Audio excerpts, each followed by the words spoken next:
buenas a todos. Estamos en otra emisión más de Reflejos del Arte. Me encuentro con Azucena Báez. ¿Cómo estás? Feliz, Cristian. ¿Feliz? Fíjate, va a ser puente, es viernes. Ajá. Y vamos a hablar de un tema que nos apasiona. Bueno, el arte en general, pero un tema que específicamente creo que a ti y a mí nos mueve. Y a ti te gusta nos mucho. Gusta mucho. ¿No? Se ¿Sí? nota. Sí. Sí, bueno, hoy vamos a hablar de el expresionismo abstracto, ¿no? Que es un movimiento pues que surge totalmente en Estados Unidos, ¿no? Que es el primer movimiento que surge solo ahí. Sí, es el primer movimiento puramente norteamericano. Hemos hablado de otros movimientos y el expresionismo abstracto va a desbancar a París como la meca capital, del ¿no? arte, como la capital del arte. Sí. Y ahora es Nueva York. Y ahora va a ser Nueva York. Por eso también vamos a ver cómo a este grupo de artistas de los que vamos a hablar, también hay un grupo de Nueva York, ¿verdad? Un grupo de Nueva York, claro. ¿Sí? Y que pues la mayoría de las obras están ahí, ¿no? En Nueva York, en los museos, en el MoMA, en el Met, en Met. Todos, ¿no? Sí, esta escuela de Nueva York no nada más son artistas, pintores, escultores, Claro. sino también hay escritores, hay cineastas, músicos, ¿no? Hay otros creadores. Pero vamos a hablar del expresionismo abstracto y me gustaría mucho, Cristian, que tú lo tienes tan claro, que nos explicaras un poquito de qué va el expresionismo. Bueno, no lo tengo tan claro, pero no, igual me gustaría antes de empezar de lleno ya con los artistas a explicar un poco lo que es la abstracción, sí, ¿no? El expresionismo viene, bueno, del expresionismo alemán también, sí, ¿no? En gran parte.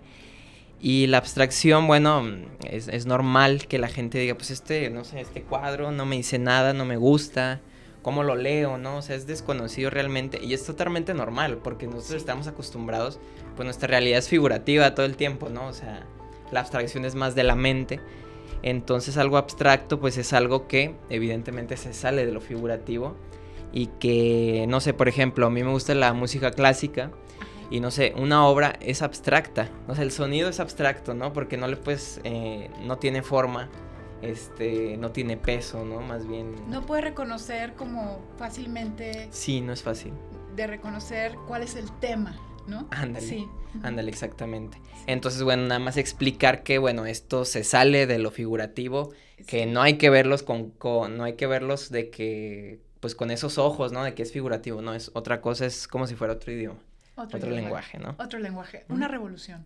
Una revolución sí, del arte y del siglo XX, ¿no? El siglo XX es la gran revolución en el arte. En el arte, estamos hablando de la década de 1940, sí, de 1950, y algo que me gustaría decir es a qué responde, brevemente, a qué responde este movimiento. Adelante, y cómo es que se va a desarrollar. Cuéntanos. Y nosotros sabemos, 1929 es la caída de la bolsa de valores, empieza la Gran Depresión, y bueno, Estados Unidos es muy golpeado por la Gran Depresión. Claro. ¿Qué es lo que sucede? Que Roosevelt hace toda una estrategia o un plan que se va a llamar New Deal, ¿no? Okay. Y parte de esto también es apoyar a los artistas, pidiéndoles pinturas, esculturas, murales para edificios públicos. Y esto va a detonar precisamente al mundo del arte y el arte. Y la persona a la que comisiona para esto dice, los artistas también tienen que comer. Claro, no, sí, desde siempre, ¿no? Desde siempre. ¿Desde siempre? Desde siempre. Bueno, ¿con qué artista empezamos? En lo más grande empezamos, ¿no? Vamos a empezar por lo más grande y vamos a decir que, bueno, estos artistas van a tener una influencia de Cézanne, de Picasso, claro, de Matisse, de Kandinsky, pero también de filósofos existencialistas, claro, ¿sí? O sea, también hay una influencia ahí. Y como ya lo decías, vamos a empezar con el artista más conocido de el movimiento, el expresionismo abstracto, que es ni más ni menos que tambores, Jackson Pollock. Jackson Pollock. Sí, claro que es el máximo representante del expresionismo abstracto, ¿no? Nació en 1912 y muere pues ya en 1956 en un accidente, ¿no? Que ya después hablaremos. Spoiler, súper spoiler, perdón, ya lo dije. No te apures. No, mira, Jackson Pollock nace en Wyoming, ¿sí? Y tiene esta aura del cowboy, del macho, ¿verdad? Mucho se dice que es porque estos artistas querían, de alguna manera, verse como, que no por ser artistas eran hombres sensibles, ¿no? Claro. Sino, y bueno, sabemos que Jackson Pollock era un hombre muy sensible, pero un poco la apariencia era del hombre macho, como Hemingway, ¿sí? Uh-huh. Entonces Jackson Pollock nace en Wyoming, pero después se va a vivir a California con su madre. Y bueno, no vamos a profundizar tanto en su vida, pero sí queremos decir que ya hemos mencionado a algunos promotores de arte, como es Peggy Guggenheim o como Leo Castelli, que también van a apoyar a los artistas de este movimiento. Peggy Guggenheim va a tener en Nueva York un museo que se llama Arte de este siglo. Okay. Y al principio no quería para nada a Pollock, pero Mondrian, que bueno, Mondrian era ya un gran artista. Es todo un caso también. Es todo un caso. Y le dice, esto, refiriéndose a la obra de Pollock, es lo más interesante que he visto en Estados Unidos.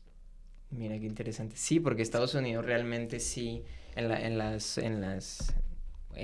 el siglo XX, como que empieza a despegar en la pintura, ¿no? Apenas empieza. Con esto del pop art también, ¿no? Como que empieza a despegar. Y el realismo social también, un poco, sí. Sí, Edward Hopper, imagínate. Hopper, Me encanta Edward Hopper, también, ¿no? Entonces como que empiezan a despegar estos artistas estadounidenses, ¿no? Claro, sí. ¿Quieres platicarnos un poquito de Pollock y de cuáles son sus técnicas? ¿Quieres que las mencione yo? Ok. Bueno, una técnica que usaba mucho es el action painting, ¿verdad? Que yo leí por ahí que si va a salir la foto, que pues es casi bailando un ballet, ¿no? Que el pincel, bueno, el action painting es que, igual ahorita nos cuentas más a profundidad, pero el pincel no toca el lienzo, ¿no? Imagínate qué extraño, ¿no? Es extraño, pero es una idea, pues a mí me parece original, ¿no? Que el pincel no toque. O sea, eso es inconcebible en gran parte de la historia del arte, que el pincel no toque el lienzo. Eso es algo que, o sea, en la época del Renacimiento, pues ni siquiera se pensaba, o sea, es algo impensable. Es un parteaguas, ¿no? Sí, es un parteaguas. Y luego dicen que Jackson Pollock no fue un innovador, no fue un creativo, no fue... O sea, Jackson Pollock realmente en lo que se inspira es en la etnia de los Navajo. Okay. ¿Sí? Que hacen sus pinturas con arena y las hacen en el suelo. Entonces, Jackson Pollock no siempre va a pintar con action painting, con dripping, pero sí, su momento más importante va a ser justo el action painting, que es como pinto con mi cuerpo, ¿no? O sea, es como, sí es importante el lienzo que está colocado ahí y que luego va a estar colocado en un museo, pero sobre todo es el acto de crear. Claro, el proceso creativo. El proceso creativo a lo que le estás dando el acento, ¿no? Claro, por ahí anotaste, o bueno, no la anotaste, pero me dijiste por WhatsApp que si nos quieres decir cómo pintaba, porque esta fotografía me parece increíble, o sea, me gusta mucho, se me hace con el cigarro y todo eso, me encanta. Sí, Jackson Pollock, pues lo vemos en fotografías y en documentales, hay unos documentales que lo recomendamos por ahí en YouTube. Sí. Está siempre vestido con pantalón de mezclilla. Ok. Con un cigarro en la boca. Claro. Y escuchando jazz. Mira, qué increíble. ¿Qué te parece? No, qué increíble, sí. ¿No? Es como todo, es exactamente eso, es un proceso creativo. Y, ¿sabes? Las vanguardias hablan mucho lo escuché justo en mi clase pasada, ¿no? Que tengo de artes. En las vanguardias, a veces es más importante el proceso creativo que el resultado final, fíjate. O sea, a veces te enseña, o sea, toda la planeación, ¿no? Todo eso de, no sé, me imagino yo, el poner el jazz, el momento, el cigarro, todo eso incluso forma parte también del proceso creativo y de la obra, ¿no? Claro. A veces incluso es más importante que la obra misma, ¿no? Sí, incluso hay matemáticos que se han puesto a hacer análisis en los que no nos vamos a meter. Sí. Pero han dicho, sí, al parecer Pollock, sus creaciones serían como caóticas, ¿no? Sí, claro. Pero no, tienen mucho Dentro del desorden hay un orden, ¿no? Dentro del desorden hay un orden. Sí. Exactamente, sí. Sí. Muy bien. ¿Quieres decirnos esta pintura que traes aquí? Sí. Que ya creo la más famosa, ¿no? Es una Quizá es de las más famosas. La más famosa o una de las más famosas que se llama Ritmo de Otoño. Ritmo de Otoño. Se encuentra en el Museo Metropolitano y fue el año de 1950, que creo que fue un año muy importante. Claro. Y bueno, vemos cómo Pollock, aquí estamos viendo la pintura, juega mucho con las formas, ¿no? Con los patrones, con la idea de profundidad. O sea, nos da esta idea de profundidad Y los colores y la pintura aparentemente caen por todas partes, pero sí van teniendo un ritmo y sí nos van llevando como espectadores de la pintura a todos los lugares de la obra. No, claro, y estos colores, o sea, te digo, se viene a la mente varias cosas, ¿no? Yo lo podría hacer, yo lo podría pintar.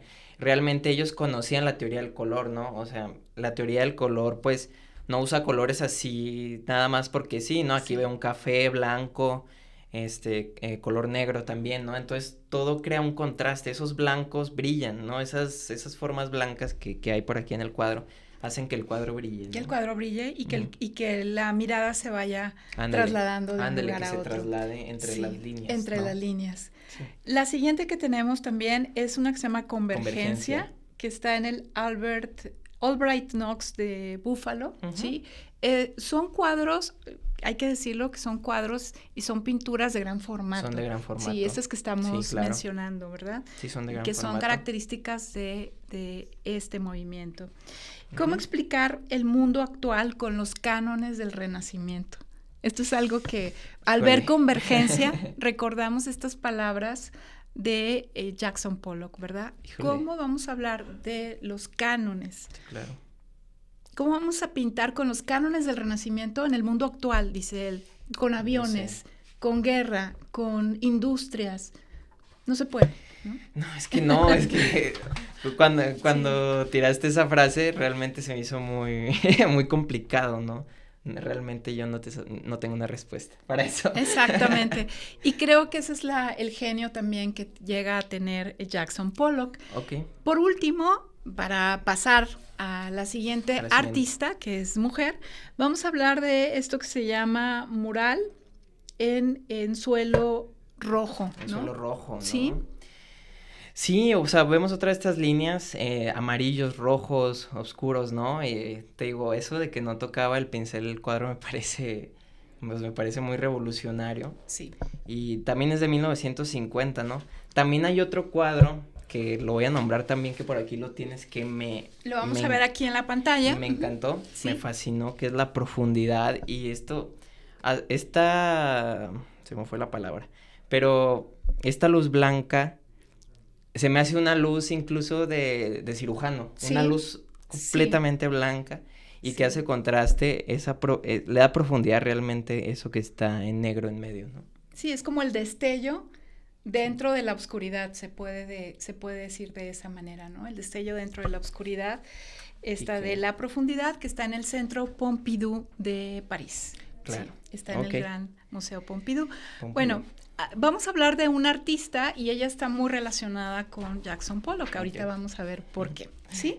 Vamos a hablar de Lee Krasner. Lee Krasner va a ser una representante del arte, del expresionismo abstracto. Ella va a nacer en Brooklyn, pero va a ser hija de una familia ucraniana, judíos ortodoxos, ni más ni menos, ¿sí? Entonces ellos van a emigrar, van a llegar a los Estados Unidos y Lee Krasner desde los 14 años tenía la certeza de que quería ser pintora, que quería ser artista, ¿no? Ella va a tener una formación,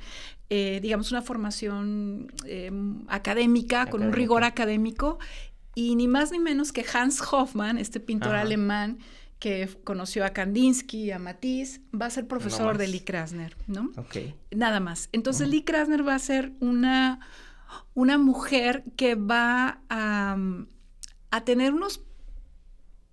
Dilo.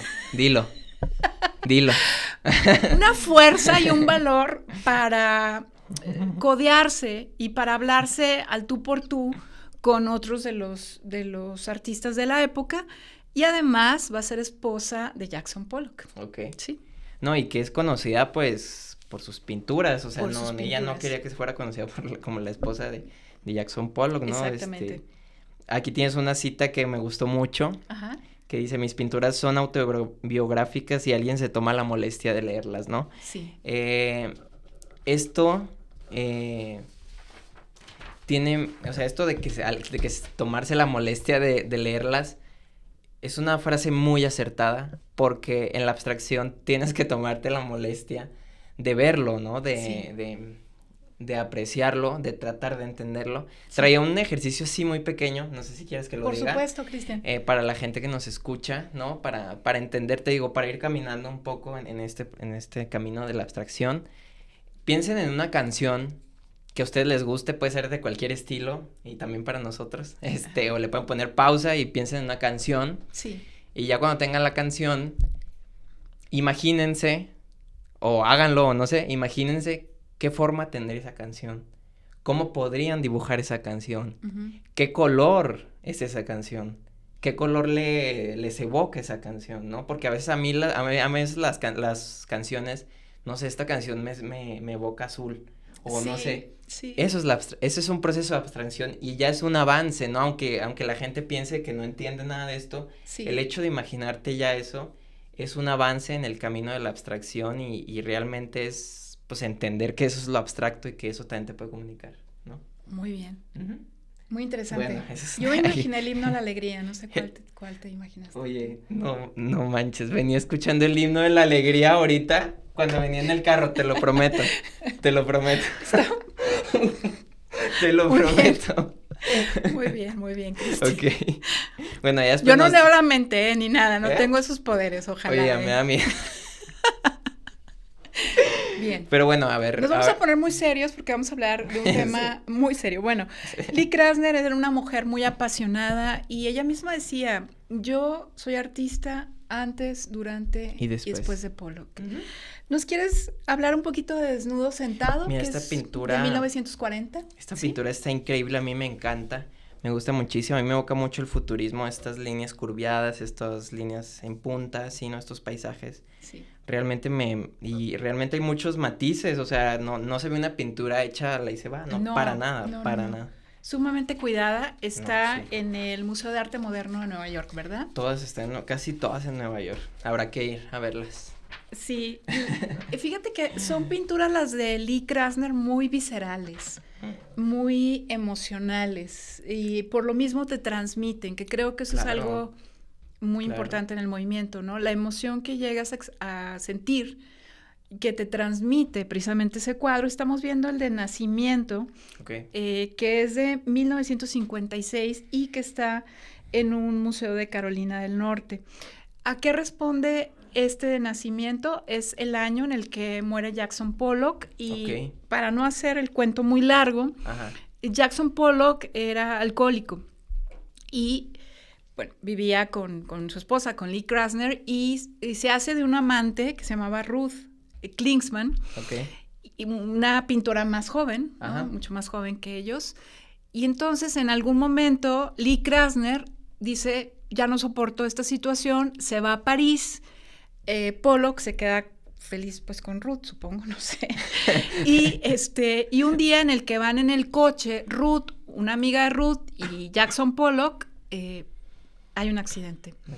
Y mueren la amiga de Ruth y Jackson Pollock. Queda viva ella, ¿no? Queda viva Ruth. La llamada, imagínate la llamada a París que le hacen a Lee Krasner para decirle, tu esposo acaba de morir. Sí.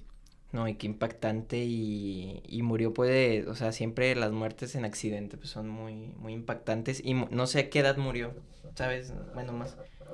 Creo que tenía 50 años. Y tantos, ¿verdad? Es más, miren, ahorita se los vamos a decir porque aquí tenemos la fecha de nacimiento de Pollock, que fue de 1912 y murió en 1956. A ver, matemáticas. Somos comunicólogos.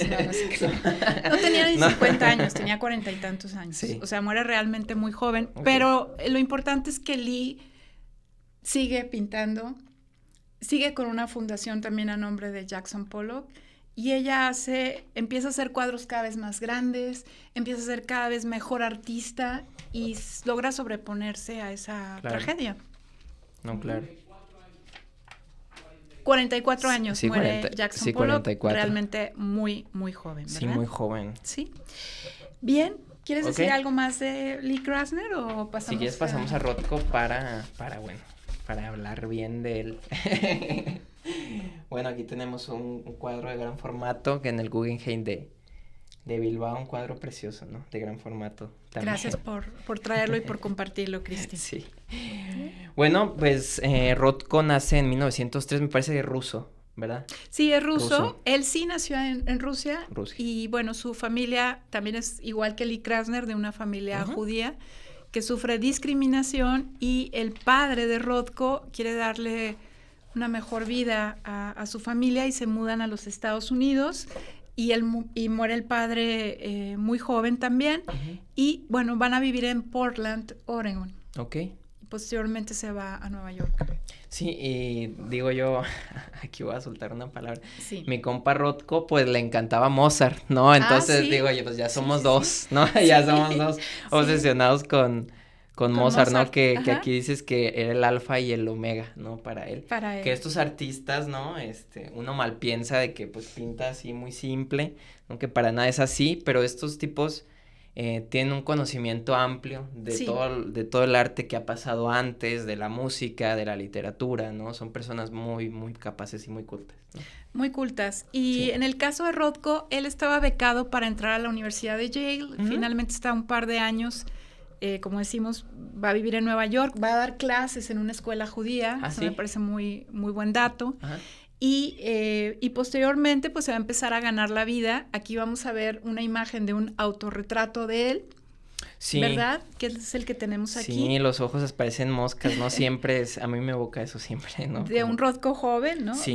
Tenía 33 años cuando hizo este autorretrato, y no sé si le veas algo del expresionismo alemán, ¿no? Sí, claro, es como un expresionismo de acá de Estados Unidos, ¿no? Sí, exactamente. Sí, claro, con esas formas, y que bueno, poco a poco pues son estas, esto ya es por lo que se conoce más a Rothko, ¿no? Pero que son grandes planos de color y que se fueron diciendo poco a poco, es un proceso, ¿no? Es un proceso por el que pasa el artista, que ya se hace totalmente abstracto. Sí. Ya, yo leí que en 1947 pues ya empiezan a hacer estos grandes planos de color, ¿no? Sí, y hay que decir que son dos, podríamos decir, corrientes o vertientes distintas en el expresionismo abstracto. Sí, claro, son dos Una estilos. es el action painting, que de Kooning y que Jackson Pollock son representantes de esto, y el color field painting, que es totalmente Rothko. No, claro, sí, es totalmente Rothko. Y que bueno, yo traigo una cita aquí de Rothko muy rápida, que dice, para entender un poco su estilo, él dice, eliminar todos los obstáculos entre el pintor y la idea, entre la idea y el observador, ¿no? Rothko se deshace de historias, de narrativas, de geometría, ¿no? Sus cuadros los convierte en una experiencia sensorial solamente, del color, de las formas, de lo abstracto, ¿no? Sí, él dice, un lenguaje visual tan fuerte, tan potente, que nos saque de nuestro sopor moral. Ok. Fíjate. Wow, eso es muy profundo. Y también él está muy interesado por la filosofía, ¿no? Filosofía, y es un hombre que, aunque él, pues su familia llega a los Estados Unidos, como que le queda esta expresión del peso del mundo sobre los hombros, ¿no? O sea, le queda como una tristeza, una melancolía, que luego la vamos a notar también en sus cuadros. Tenemos uno que se llama el número 3, que es magenta, negro, verde y naranja, ¿verdad? Que también está en el MoMA de Nueva York. ¿Qué nos puedes decir de esto, verdad? Sí, pues son estos planos de color, también podría parecer que es muy simple, pero realmente yo escuché alguna vez de un pintor que hacer estas mezclas no es tan fácil, o sea, sí necesitas saber del uso del color, de qué colores hacen contraste con cuál, de qué colores sí va con qué otro color, y realmente las pinceladas sí son, o sea, para llegar a estas formas sí se necesita un poco de síntesis, o sea, se necesita ser un artista realmente para hacer estas formas que son como difuminadas, como que se difuminan entre sí. Se van disolviendo una con otra. Se van combinando. Exacto. Y bueno, es una experiencia muy contemplativa ver un cuadro de claro. Y hasta incluso meditativa, ¿no? Que ya pasaremos después a eso, ¿no? Sí, vamos a ver otra pintura que se llama Negro sobre marrón, que es de 1958 y está en el Tate Modern en Londres. Y no sé si pudiera relatar rápidamente una anécdota. Adelante, por favor, dinos. Como para ir cerrando. Por favor, dinos. Bueno, después está también lo de la capilla, pero una anécdota es que la cuenta Simon Schama, este historiador de arte que lo tenemos aquí, y él dice que hay una empresa canadiense, Seagrams, que le encarga a Rothko 9 cuadros para 3 murales del restaurante del Four Seasons en Nueva York, y que Rothko cada vez se va desencantando un poco más del mundo del arte, va ganando muchísimo dinero, pero va diciendo, ¿esto qué? ¿De qué sirve, no? Como que, ¿qué más hay? Como que extraña sus tiempos de Nueva York cuando no había ni críticos, ni tanto dinero, ni en fin. Pero lo que va a pasar es que en algún momento, cuando va terminando los 9 cuadros, se arrepiente y dice, no, a ver, yo no pagaría ni $5 por una cena, y estas personas que van a estar en el Four Seasons cenando, no sé si van a apreciar mi arte, ¿no? Claro. Y lo que hace, en 1970, los dona al Museo Tate de Londres. Y bueno, mientras van llegando los cuadros a Londres, Rothko se corta las venas en su estudio de Nueva York. Y se suicida. Se suicida. ¿No? Entonces eso está muy fuerte porque pues da mucha nostalgia, ¿no? También que mientras los cuadros llegaban, pues él, pues un ser igual, no sé, quizá tenía problemas el propios, ¿no? Sí, él tenía 66 años, tenía algunas enfermedades, se había desencantado del mundo del arte también. Entonces ese es, pues bueno, creemos que es una de las razones, esta depresión por la que acaba con su vida. No, y este cuadro es tremendamente profundo, esas 2 líneas en el centro brillan mucho, ¿no? Yo leí que la obra de Rothko era monumentalidad, sencillez y quietud, ¿no? Es como el silencio de Dios, también leí eso. Es el silencio de Dios, es bellísimo eso que acabas de comentar, Cristian. Gracias por comentarlo, es el silencio de Dios, es lo que encuentras en tu interior, cuando a veces te das cuenta de que estás solo, ¿verdad? O a veces sientes esa presencia de Dios, pero la emoción es lo que Rothko quiere sacar, o sea, esto de sacarnos del sopor moral, sí, claro, de movernos. Sí. Y bueno, por último, no sé si quieras comentarnos de la capilla Rothko en Houston, Texas.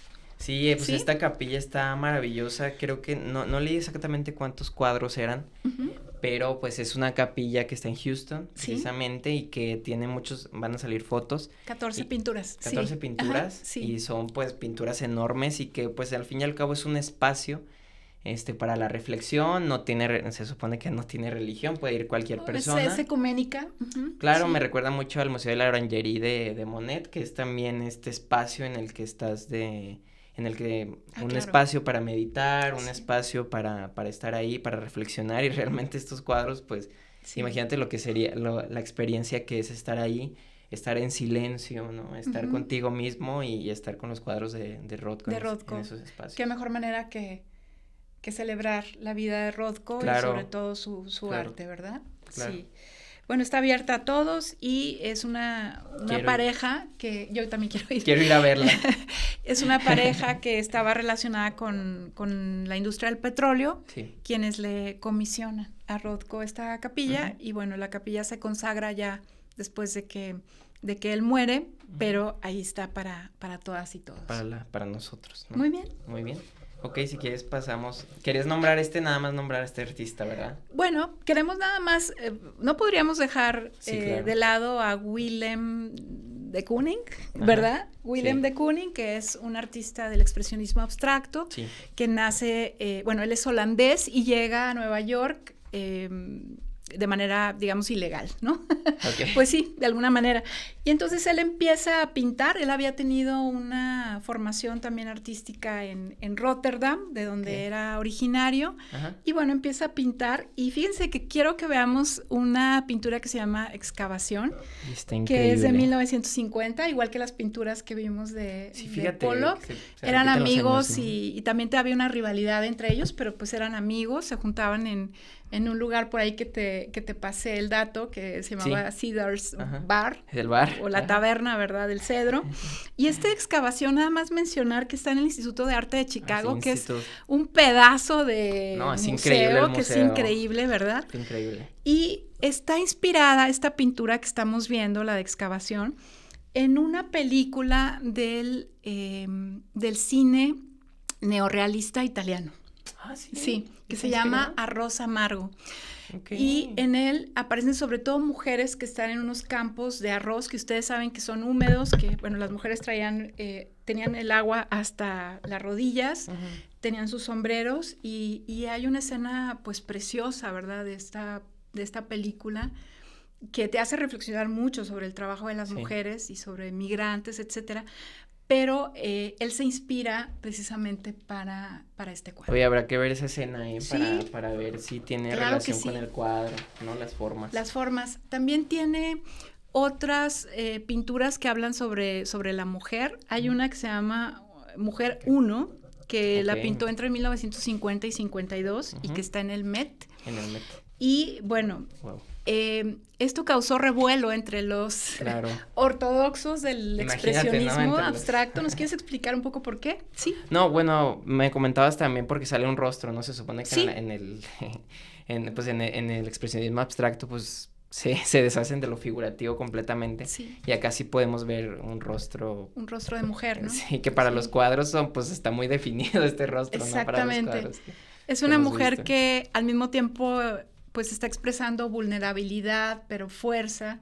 Hay mucho caos a su alrededor. Mucho caos. Mucho color. Y el color, sobre todo, hay muchos colores, pero son colores que son un poquito contrastantes, ¿verdad? Hacen contraste, claro. Y que no necesariamente serían los colores que naturalmente verías en un cuadro o en un retrato de una mujer. Pero que, vuelvo a repetir, es teoría del color. Sí. ¿No? Yo hace poco vi un cuadro también de uno, este es Kandinsky, y también un expresionista alemán también. Sí. El verde te ayuda bueno, eso lo leí yo, ¿no? Que el verde te ayuda como a matizar un poco el rojo, porque el rojo es muy vivo. Sí. Entonces, yo aquí veo un rojo por ahí y un verde abajo, ¿no? Entonces, varios artistas usan estos colores, ¿no? O sea, realmente hay una teoría del color detrás y no son colores así nada más porque... O sea, no es como que tú y yo nos pongamos ahorita... a pintar. Bueno, hay que decir que Willem de Kooning vive más de 90 años y que su esposa Elaine también fue una pintora muy reconocida. ¿Ah, sí? Y al igual que la esposa de Pollock, que es Lee Krasner, ya lo vimos, pues también van a tratar de impulsar sus carreras artísticas. Al final se le diagnostica a de Kooning Alzheimer.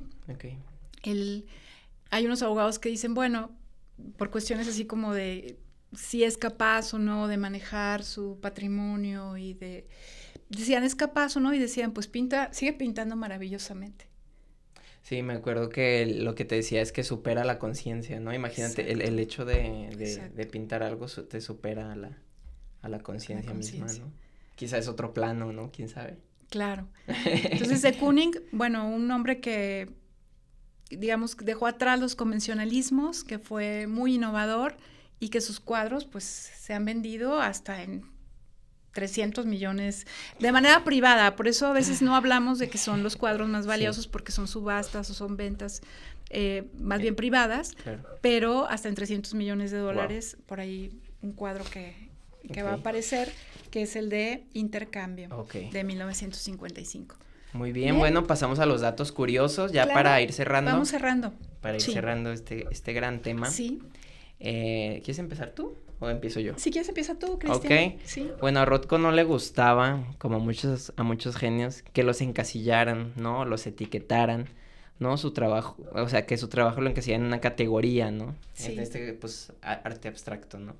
Y que es lo que pasa con los genios, ¿no? También yo escuché de algún profe que Miguel Ángel, pues es Miguel Ángel, ¿no? O sea, es un gran artista, es un genio y a veces no lo puedes encasillar tanto en un estilo porque hace cosas increíbles y pues esto le pasa a Rothko también. Le pasa a Rothko, no quería que lo etiquetaran, que lo encapsularan, que lo encasillaran. Otro dato curioso es que hablando ahora otra vez de Rothko, es que en la serie de Mad Men, uno de los socios tiene un cuadro de Rothko en su oficina, estamos hablando de los años 50, casi 60, y bueno, se llamaba Cooper, este señor, se apellidaba Cooper. Un día, 4 de sus colaboradores entran a la oficina así como a escondidas para ver la pintura, y uno de los personajes dice, y lo voy a leer, dice, tal vez no tenemos que explicar esta pintura, solo experimentarla. Cuando ves este cuadro, lo sientes. Es como ver algo muy profundo donde puedes caer. Claro, sí, ¿no? Y también, claro, los cuadros de Rothko como son monumentales, es meterse dentro del cuadro, ¿no? Sí. En el que puedes caer, güey. Qué interesante. Interesante, ¿no? Qué interesante sí. eso. Ok, otro es que Jackson Pollock fue aprendiz del muralista mexicano David Alfaro Siqueiros, ¿no? Sí. En Nueva York a mediados de 1930, yo no sabía esto. Sí, Siqueiros, igual que también Diego Rivera, que también pasa una temporada en Nueva York, Siqueiros va a tener un taller a mediados de los 30, de la década de los 30, y va a tener pues una influencia en artistas de esa época, ¿verdad? Entre ellos Jackson Pollock. Entonces por ahí se ve la influencia del muralismo mexicano, que también los muralistas estaban haciendo cosas increíbles. Y de los grandes formatos, ¿no? Y de los grandes formatos, y del color, y de, bueno, en fin, de todo lo que le aprendieron. Vamos a ver algunas fotos donde aparece Siqueiros con Pollock. Ok. ¿Y el último? Bueno, el último es una recomendación de la película Pollock, que es del año 2000. Ok, en la lista.